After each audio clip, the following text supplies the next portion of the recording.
Hello, welcome to another episode of Sport Unlocked, the podcast with the inside stories from the world of sports news. Alongside me again this week, Martin Ziegler and Tarek Panja. And again this week, the Olympics is on the agenda. The IOC have met to discuss the fate of the Tokyo Games, and they stress the Games will go ahead this summer, but in what form? That's something we'll explore on this show. Tarek, what's the issue you want to have a look at? This week we had Andrea Agnelli, the Juventus chairman, and the chairman of the European Club Association, painting an ever darker picture of football's financial landscape. Agnelli seems to be saying that the losses could reach 10 billion euros within 2 years. And this comes against a backdrop of talks of Super Leagues and a new Champions League format. Are the two linked? And Martin, what's the big story for you this week? Well, it's been much more of the same around the Euros. What's going to happen with that? There's been a big new investment by the 49ers, the American NFL team, into Leeds United, and bits around cricket TV rights. So, yeah, it's been a really busy week again. So plenty to get our teeth into. Yeah, so people listening last week will have heard us talking about the Olympics. What do you think we know fundamentally different about the Games this week that we didn't know last week about how things are going to progress in Tokyo? It's always had to say almost nothing is different from what we knew a week ago, apart from the fact that Thomas Bach, the IOC President, has come out and insisted that everything is going on. But I actually thought he got a little bit rattled when he was asked about whether the IOC were being irresponsible, pushing ahead with the plans. And there has been a sort of acceptance now, both by Bach and by the organising committee, that we may not see spectators there. I mean, I think that was always obvious, but now it's actually been an acceptance by the powers that be. There was a sense, there was a bit of desperation almost to make sure this thing goes ahead from the IOC more than anyone else. There isn't this great clamour from the public that the Olympics must happen. The Japanese public, if you look at the opinion polls, pretty much say it shouldn't happen. But there was a sense that the IOC believed this must happen in any way possible. And one of the interesting things Thomas Bach said for me might have been in response to your question or somebody else's, was, oh, look, we've got this plan of athletes coming in 5-day waves.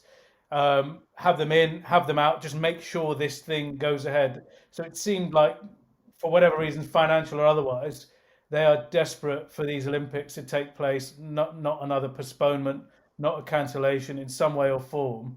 This thing has to take place as far as the IOC is concerned.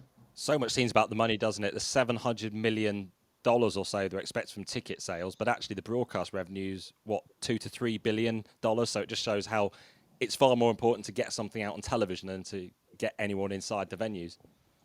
Yeah, have you seen that? In fact, there's now a big question mark as to whether we're going to be there ourselves, because there's people involved in international sport of getting the message that the Japanese don't want to have written media there, and only a very small number of broadcast media to try and keep the numbers down. So it's looking a very possible option that we're going to be watching the Olympics via Zoom, like as everything else we've been doing for the last year.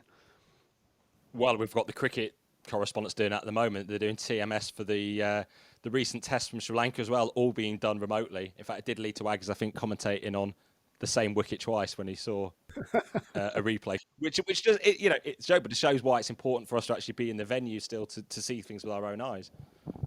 Yeah, and also I think there's a way of trying to keep a scrutiny on the organisers and the IOC, because if you don't have people doing that sort of investigative role, and newspapers and websites now tend to do that much more than broadcasters generally, because they tend to be focused on the action, then I think it's leaving a vacuum there, which you can see somebody trying to cut corners, maybe exploit the lack of media presence there.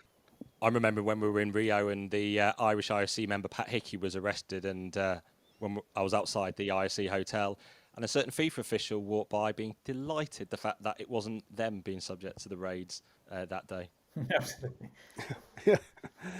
But Pat Hickey, it was I remember the video circulated of him being arrested in his underpants because he'd slipped into the room next door, hadn't he, to try and avoid the police a small coming. mistake, Leeds. A small error there. There were no underpants. He was stark naked as the police raided there. They did allow him to go back and get a robe to cover his modesty. But yes, that was an incredible story. So as we sort of circle back to Tokyo then, from Pat Hickey and his robe, have any views changed since last week when we were on the show?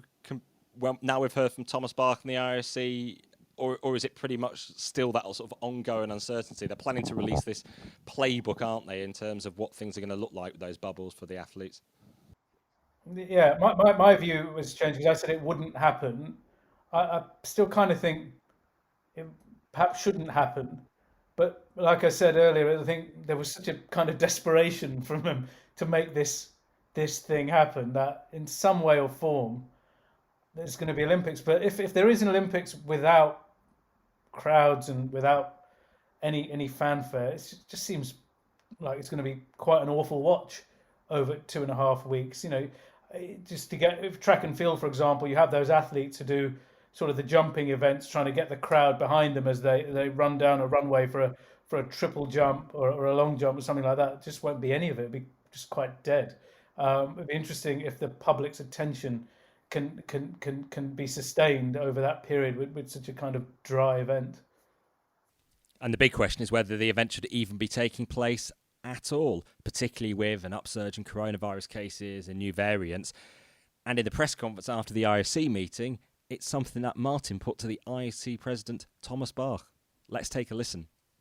With like maybe 10,500 athletes, 7,000 people coming, can you understand why there's a strong view that it's irresponsible to push ahead with this? Because you're actually, there are views, and many of these people that live in Japan have the view that it's irresponsible to push ahead with a sporting event. Based on these effects and based on the available countermeasures which we have been discussing, based on the experience with the different sports events which have been taking place all over the world and which are under the way right now while we are speaking. It is clearly not irresponsible, and we are, able and in a position to offer the relevant counter measures, and this already starts, with the figures you're giving. You're speaking about 10,500 athletes. We took already the measure that. These 10,500 athletes will not be there in the Olympic Village at the same time by reducing the stay of the athletes to 5 days in principle, and having a kind of a wave system. Just looking at Thomas Bach, I kind of got the idea that the whole of the IOC's justification for their existence is almost under threat. What's the point of them being there if there's no Olympics? And it's almost like personal with that. At all costs, these games must go ahead. That's the impression I got. There's one of the sort of question looking ahead to the next games as well in Beijing that Thomas Bach seems to seem very uncomfortable with when he was asked about repression in China, the crackdown on the Uyghur population, and he got very uneasy, which actually became not condemning, because it was the outgoing Trump administration a couple of weeks ago that did say that the Chinese actions amounted to genocide. No, you can understand that for obvious reasons. I cannot reveal the details of conversations with any head of state, whether it's the head of state of China or of any other country. It's amazing that he properly ducked that question. And the thing is, all this scrutiny and concern over Japan has masked the build-up to Beijing, which I would say the IOC is pretty happy about, maybe the Chinese too at this point, given this issue with the Uyghurs, which is really serious. We had the outgoing, as you said, the U.S. administration using the word genocide. We've had reports of millions of people being put in these re-education camps, women allegedly being sterilized. They call it a kind of a slow disappearance of an entire population. Meanwhile, let's take the Olympics there. It does leave a very, very nasty taste in the mouth and does deserve scrutiny. And it was Thomas Bach couldn't run away from that question quick enough. What did he say? He said, "Oh yes, I can't tell you what I spoke to Mr. Xi Jinping about, like I couldn't tell you about what I say when I meet other leaders." I'm not sure that's true, because when they've got things to trumpet, they're pretty quick to put out a press release and pretty quick to talk to the public and the press about. This is something which is a real stink that they hope to run away from at every opportunity. Because it was only really Mesut Özil that gave it international attention, a year or so ago, didn't he? He gave it, or at least he gave it an extra lift in terms of taking the coverage into the sports realm and giving that really big focus when Arsenal distanced themselves from him at the time as well. And we could get that from other athletes as well. It could start to grow. Well, I think it will start to grow once Tokyo is over. Either it happens or it doesn't happen. Then I think the focus is going to shift to that, and rightly so.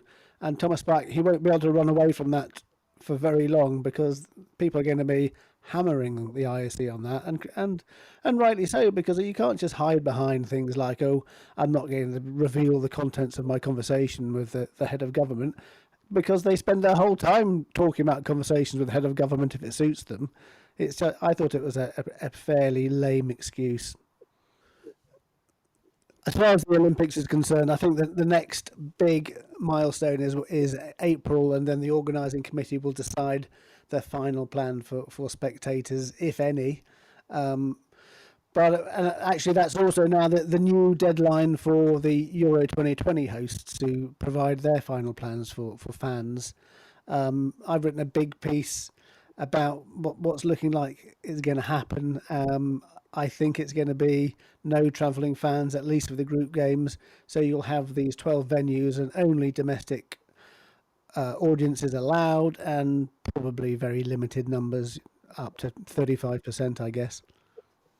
The thing that struck me from the UEFA statement compared to the IOC statement this week after their meeting at the exact same time on Wednesday was there was more of an acceptance that the plans are in flux and some things will have to change as we sort of get closer to the Euros, particularly even making clear that April point for working out how many fans can be going to games. Yeah, so there was a sense of realism there that the IOC sometimes don't want to confront.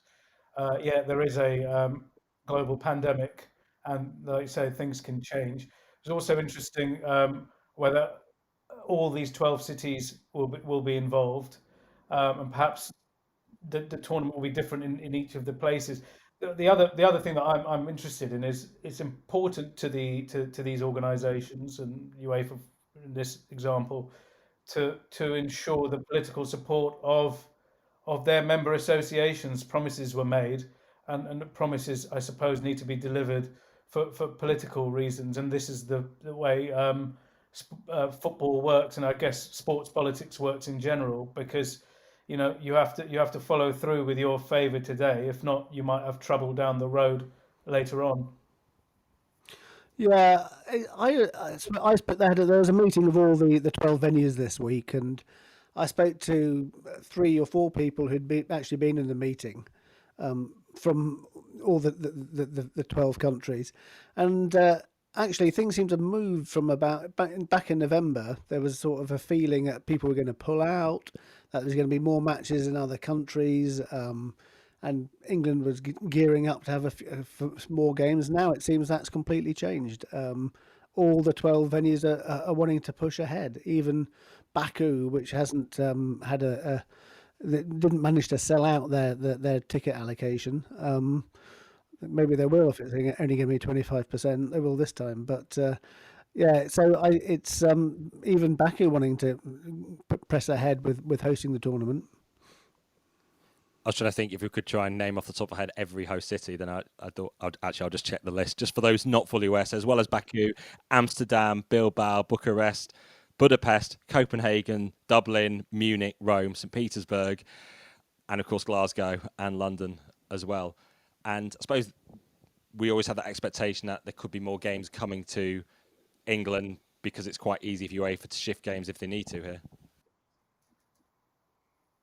Yeah, Rob, the football tournament's a lot easier to move around and change as well. I just think the level of complexity isn't anywhere near the scale of the IOC, and I think they can leave it relatively late as well. We'll just be planning for the broadcast infrastructure, etc., in order to get this done. But these are cities and stadiums that have a lot of that inbuilt.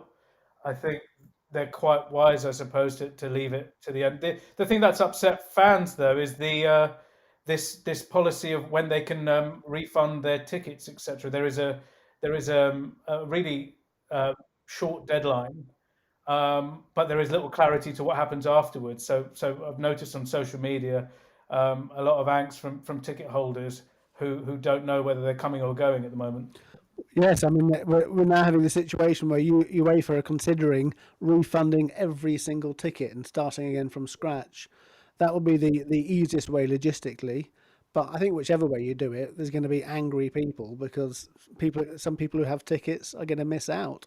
And one of the pressing issues for UEFA is the impact of new travel restrictions in Europe for next month and the Champions League games and the Europa League games as well. The fact that potential mandatory hotel quarantine for anyone coming from Portugal into England for some time, and we still don't know the impact yet on sports teams. And obviously we've got the Six Nations beginning as well in a week or so. It's the virus, right? We had the mutation just before Christmas here. We've had two subsequent ones, the one from South Africa and a Brazilian version. You kind of, if everything stays the same and the vaccine rollout is what it is, maybe they know the direction of travel. But it always seems with a virus at the moment, there's a curveball that could derail plans. That's why I suppose it's good that UEFA have left that wriggle room and flexibility, knowing that this is a changing scenario. Above all, in the pandemic, the health of everyone is the most important thing. There is also a financial impact from the coronavirus on sport, particularly the top European clubs. And Deloitte this week say that the top 20 revenue generating clubs lost around €1 billion last season, and their turnover could drop by €2 billion this campaign. There's an even bleaker forecast from Andrea Agnelli. He's the Juventus chairman who leads the European Club Association. He believes losses across European football across 2 seasons could be in the region of €6.5 billion and €8.5 billion. Tarek, what do you make of those numbers? Well, I just find it very strange that these numbers, you just sort of, it seems plucked out. We would like to see some data, some fundamentals in this, because these numbers seem to be growing with every media appearance. It was up to €10 billion now. I mean, that should bankrupt the entire industry, and maybe we should just turn it all off and start again at those numbers. In 2 years, 10 billion. That is an enormous amount of money. Now you then have to ask why. You can then wonder, the bigger the crisis, the bigger the nightmare, maybe the bigger need for radical change. We will not survive this as we are, so let's change everything and let's get a bit more creative than just sort of move around the edges of the Champions League. So as this critical juncture, as this debate with UEFA, this conversation about the future of football is going on, perhaps let's not waste the crisis. And maybe I'm being a little too cynical here, but we've seen it before. I think you're probably right, Tarek. It's all part of a wider manoeuvring to try and get more money somehow, because as we've seen, the likes of Barcelona and Real Madrid particularly are really in the mire in terms of their finances. So we've had one Italian, Andrea, talking this week about the Super League, and actually we had another Italian, Andrea Radrizzani, the owner of Leeds United, who's announced a $50 million investment from the San Francisco 49ers, another American spending big to buy into English football. What do you think about that? Well, we all spoke to the 49ers separately, didn't we, on this? And they seem to be believing they can get back in the Champions League in a few years based on this. They're starting to aim a lot higher. Whereas when I interviewed Andrea Agnelli a few months ago, he was being a lot more cautious about the long-term and medium-term sort of targets he's setting the team. And the thing that struck me about this deal is, they do seem to be trying to inject a lot of expertise from the 49ers end, and they're going to take a lot more control of the running of the club, whether it's the commercial, the stadium, and believing that they can influence how actually perhaps recruitment is done on the playing side as well. So potentially we're seeing the steps to maybe an eventual complete takeover by the 49ers.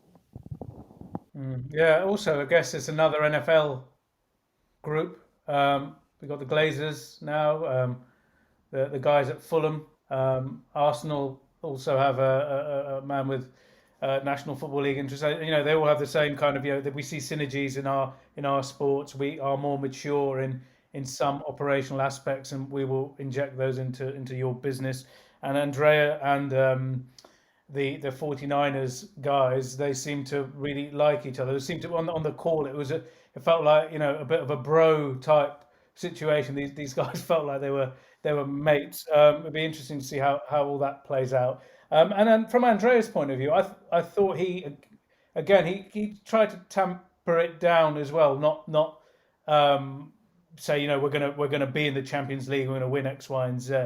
I thought that was interesting. When I spoke to him, he kind of said they see themselves at the moment as a kind of a version of Leicester. They see how Leicester have managed to climb up the league, and they like the footballing model and believe their fundamentals as in terms of what Leeds United are, their fan base, give them that extra boost that perhaps Leicester don't have in terms of a global fan base to increase their commercial opportunities. Be interesting to see where it ends up. Interesting that Parag Marathi, who's the head of the 49ers Enterprises, he's going to be the new vice chairman of Leeds, going to play a much more active role. I think we're going to see a big renovation of Ellen Road, a big effort on the commercial side of things.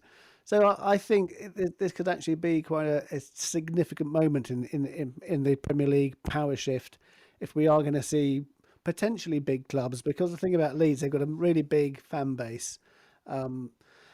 And if they can get money behind them and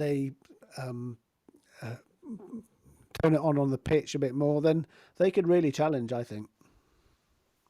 It's amazing how warmly and glowingly they talk about defeats of the season so far. They see the 4-3 defeat to Liverpool as a great moment, which, obviously it did sort of wow so many people, but it's one of those things you sense that does irritate the neutrals when the media, as we are, eulogise over sort of great attacking performance from Leeds when they don't pick up any points or anything.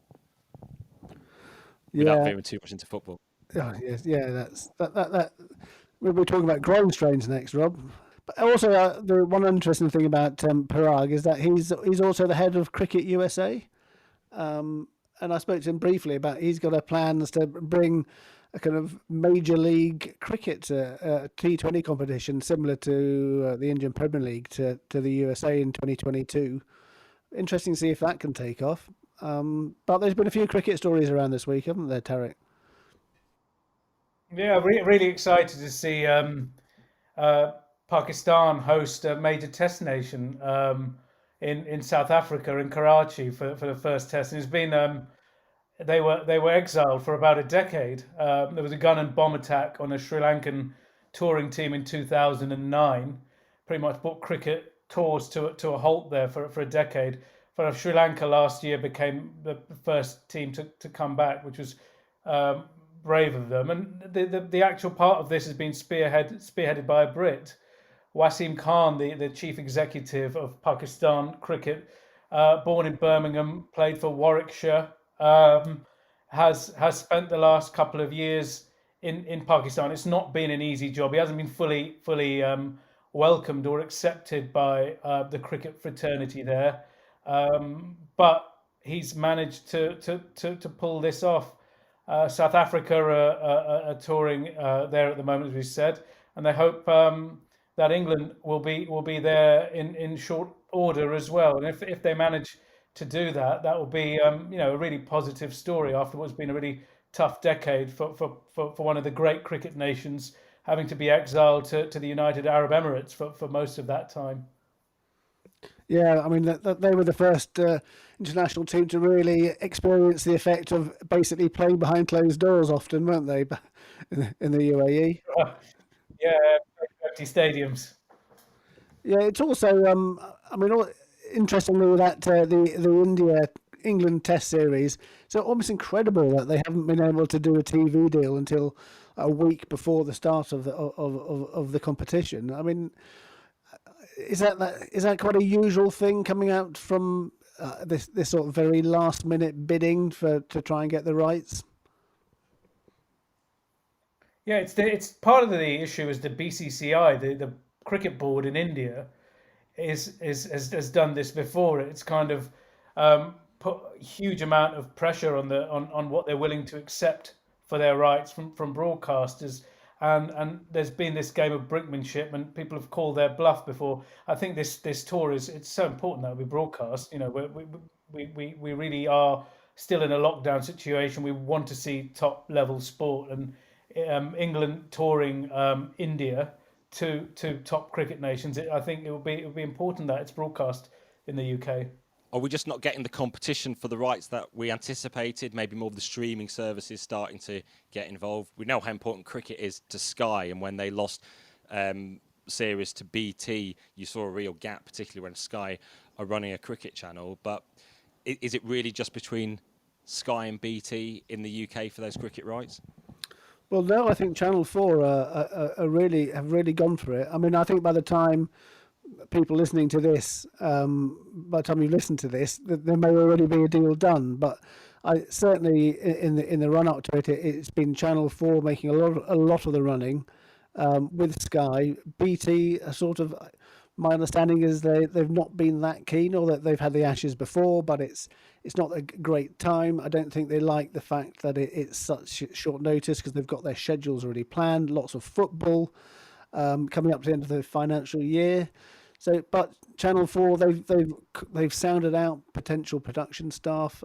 Sky could do it at the drop of the hat if they want to come in late, and I mean, you can see for Sky, if they don't go for it in a big way, it actually asks questions about why haven't they done that.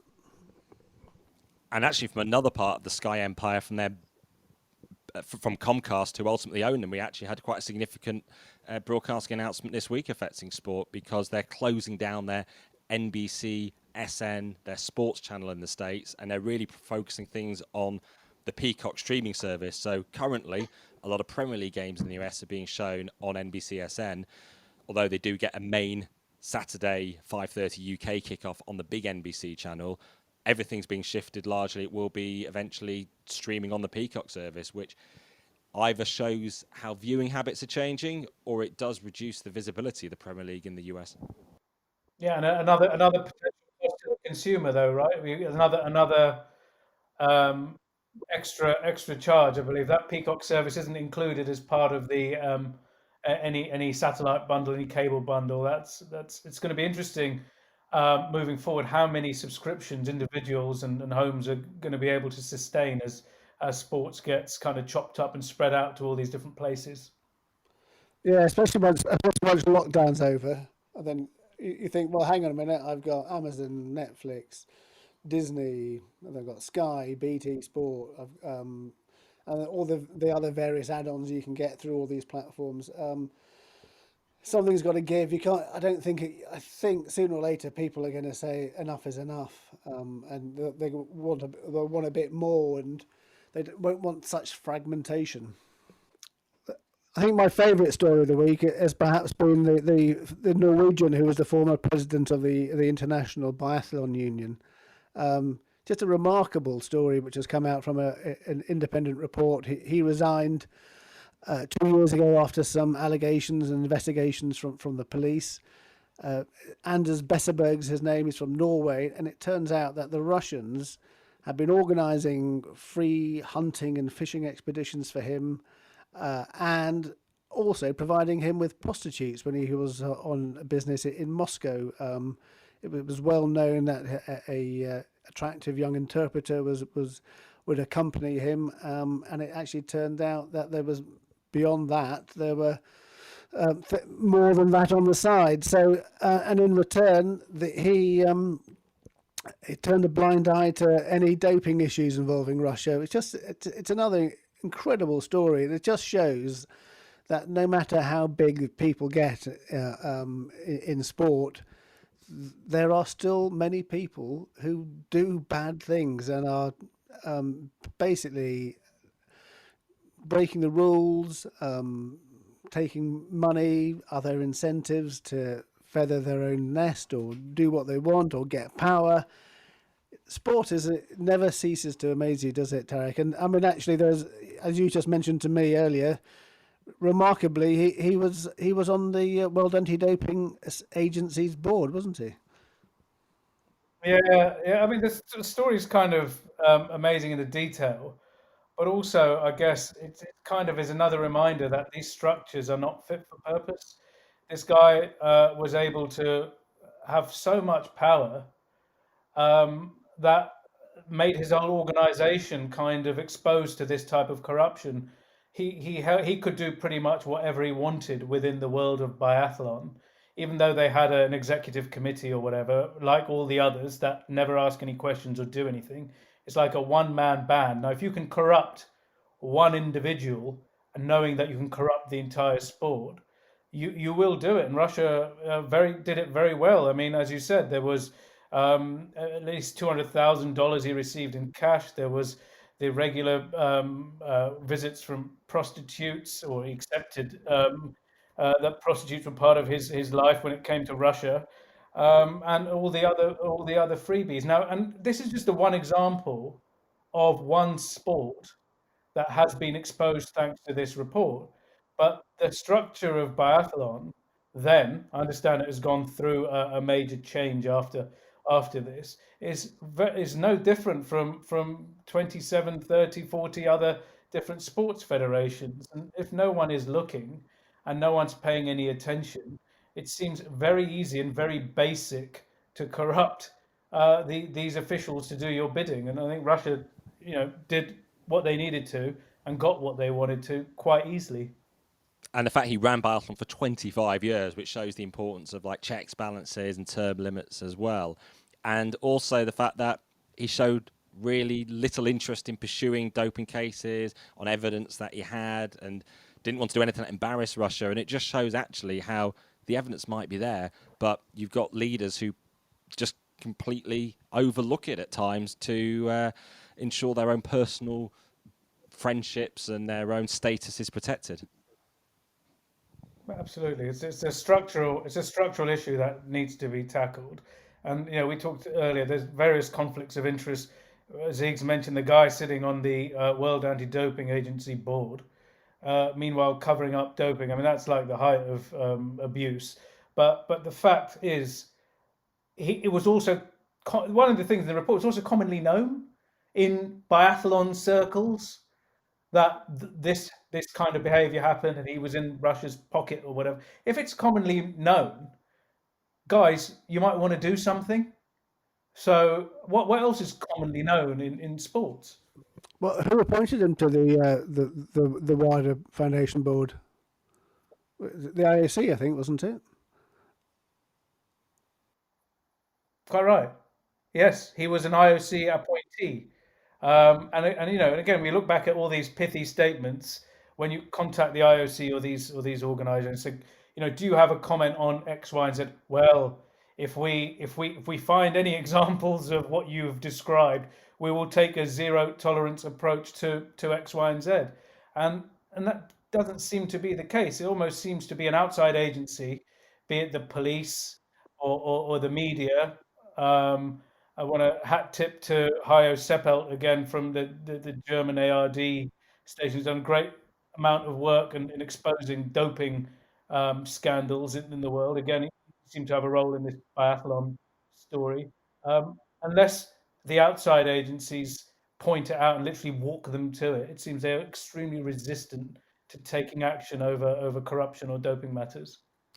And actually, while some of these sports might not like the fact they don't get as much attention as football and the top end of the Premier League or even athletics as well, they're very glad when they're out of the spotlight and we're not focusing on them or shining light on their nefarious activities. But at least hopefully on this pod, we can go into some of those sports that don't perhaps get the attention all the time. Yeah, that's hopefully that's going to be our aim, Rob. We can bring down the bad guys and bad girls. Right. Great catching up, guys, as usual. Really, really interesting to get all our views. Well, all your views. Mine probably not so interesting. But what have we got to look forward to next week? Well, obviously, Monday is transfer deadline day. We're not going to run through any late deals here, but what we will get is an indicator of the finances of European football. Will we get any late deals? Will clubs be resistant to sell any players because actually they are struggling to bring any replacements in? That's certainly been the experience of the new Burnley owner, Alan Pace, who's been talking about the difficulty in players being released by other clubs and trying to sign any. But yeah, we'll get some sort of indication of the early challenges maybe of Brexit on the ability of Premier League clubs to bring reinforcements in January too. Yeah, I think further afield as well, we'll get maybe a bellwether situation for the TV rights market. The French television contract that imploded spectacularly early this year, the auction is expected to be over and may result in no deal at all and more crisis. But that's something to look out for next week. Well, we'll be awaiting the outcome of those French TV rights talks with great interest, as I'm sure will many other football leagues. We're very easy to find now on this podcast. We're on all major platforms. Martin, Tarek, great speaking to you again on all the sports news issues of the week. And thank you, everyone, for listening. If you feel like it, I'd be very grateful if you could subscribe, rate and review us. And if you've got any questions, you can message us on Twitter, Facebook or Instagram. We're at Sport Unlocked. And we'll try and answer some questions if you have them in future shows. For now, thank you for listening.